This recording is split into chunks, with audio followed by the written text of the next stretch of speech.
What's up, everybody? So today we're going to be looking at another pattern for solving array and string type questions. The specific pattern we're going to be looking at is called the sliding window pattern. This is something you want to consider when you're dealing with subarray type questions. So in we're going to be solving two questions here. The first one, I'll just tell you what the problem that we're trying to solve is, and then kind of get into the pattern, uh, how to use it, and why it's actually good to use. So this first question we're going to be looking at is called the max average subarray problem. So you can imagine we're given an integer array like this one of length n, and we want to find the subarray that has the max average, with the constraint being that the subarray has to be length k. So you're given an integer array and some positive integer k. So sliding window is something you want to consider when you're given or when you're asked questions about subarrays, and additionally you're given some type of constraint that the subarray has to satisfy. In this case, for this problem, the constraint is that the subarray has to be length k. And just to just to clarify what a subarray is, here I have commented out some examples of valid subarrays with respect to this nums integer array. So each of the individual elements here, you can see 1, 12, -5, -6. Each of these in their own arrays by themselves would be considered valid subarrays. 1, 12, 1, 12, -5. Basically, the key thing about the subarray is that the elements in the subarray have to be contiguous uh, with respect to the original array, so meaning they have to be in the same sequence. So 1 and 12 is a valid subarray, but 1 and -5 by themselves would not be, because you're missing the 12. They have to be contiguous side by side in the same sequence. So I'll briefly explain what sliding pattern is as far as like what the actual algorithm is doing. But I'll just briefly mention it and then actually get into the implementation of solving this problem, because it might not make total sense just speaking it into words. But the idea is that you keep track of two bounds, the left bound and the right bound of this window. And remember, this is going to be a subarray, so a piece of the original array. And we're basically going to loop through our array once uh, while moving the right bounds one step each time, every time we're iterating. And we're kind of assuming we're starting off with whatever our constraint is already satisfied. And then we might do some logic, and then at some moment we violate our constraint. And this is while we're going through this for loop. And then within this for loop, we'll also have a while loop, which will basically increment the left bounds of our window until our constraint is no longer violated. And then typically at this point, we want to update our answer, like the thing we're going to return at the end of our function. So that was a lot of words. We'll just get into the implementation, the solution for this specific problem. So in this case, again, we want to find the subarray of length k with the max average. In order to find the subarray with the max average, we can find the subarray with the max sum. So consider some subarray. If you sum each of the individual elements of that subarray, that would be the sum for that subarray. So if we find the subarray with the max sum, that will correspond to the subarray with the max average. So we can start by keeping track of a sum.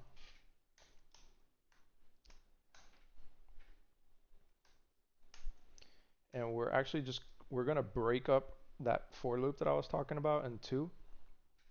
And uh, we're going to do that in order to initialize our window. Because remember I said uh, in the bulk of the logic, you sort of want to start off with with the constraint satisfied.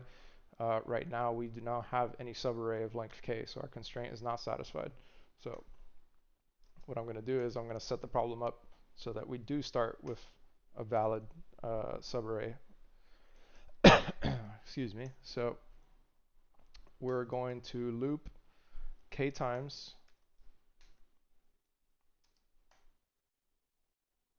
Oops.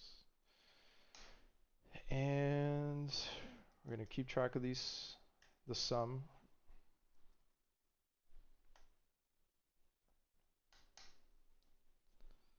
So here so far, we're not actually keeping track of a subarray, like a specific array per se, but all the information we need is in this current sum. So the current sum so far has the sum for the first k elements, so the first subarray of length k. And now what we want to do is we want to basically slide this constant length window along the array until we reach the end. In order to do that, we're going to loop, again, starting at k until the end of our array. So notice this is still O of n. If our nums array has n elements, we just broke up the loop in two pieces.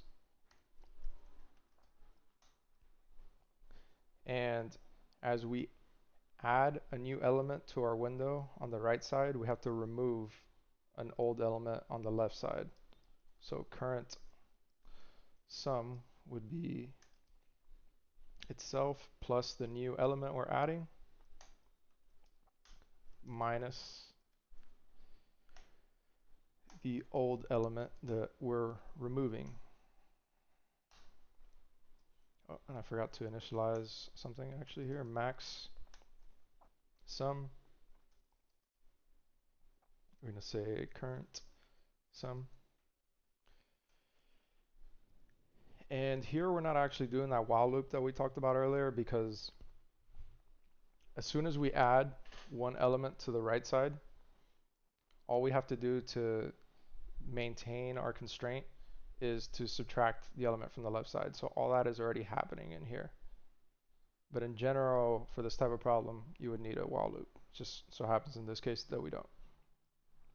And then we want to update max sum if it turns out this current sum is actually bigger. So we want to take the max of max sum and current sum. And then at the end, we want to return the average, remember. So that'll be max sum divided by k. And if we run this,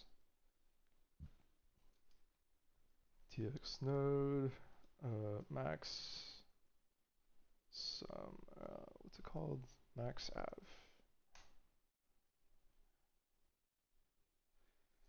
And there you go. I just realized I got something wrong here. This is actually supposed to be just nums.length. It just so happens we don't need to actually traverse the entire array in this case to find the answer. So this didn't matter here, but this is the way it's supposed to be. So let's do the next question. So this one's a little bit more interesting.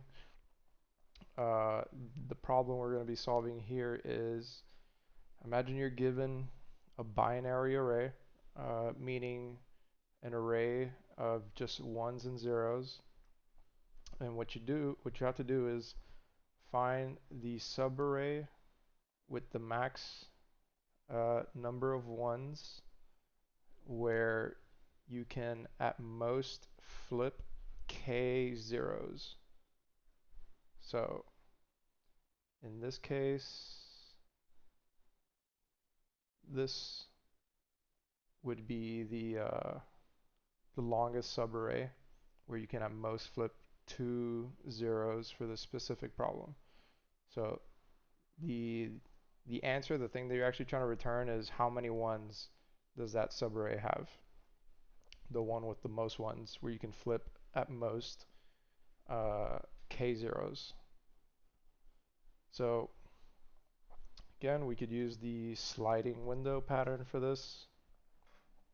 And the idea is going to be that we keep track of that left and right bounds. We have to keep track of how many ones we have in our window as it's sliding, as well as how many zeros we've flipped. And the constraint that we have to satisfy as our window is sliding is that we don't have more than k flipped zeros. So let's say flipped zeros, start with 0, max ones, 0, left, 0.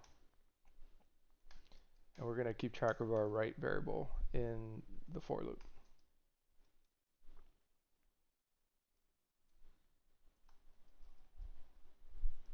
So right is nums.length.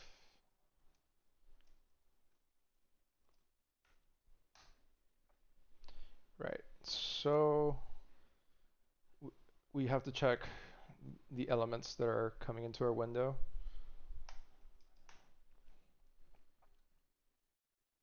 So nums right. So if nums right is equal to 0, then we want to flip that 0.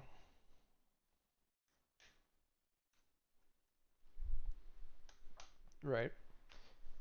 But then we also want to make sure we're still within our constraint. We want to make sure we don't have more than k flip zeros. So here, if we violated our constraint while we flip the 0, we basically want to move the left side of our window far enough to be within the constraint again. So if flipped, or we're going to loop while flip zeros is greater than k, we're going to slide that left side of the window along. But we also want to check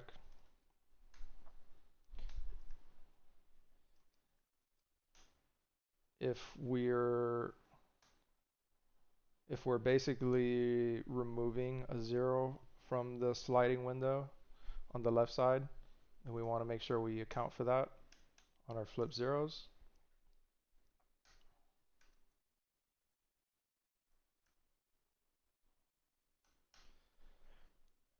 And then we want to update our max ones. So if you think about it, uh, the like the amount of ones that we currently have at this point is just the length of the subarray.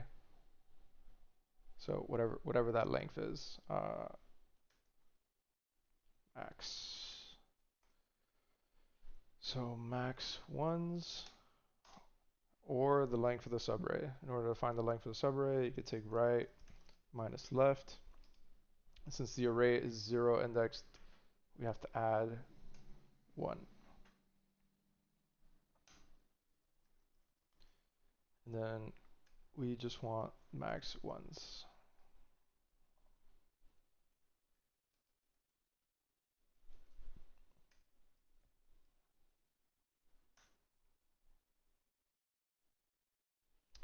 And that's it.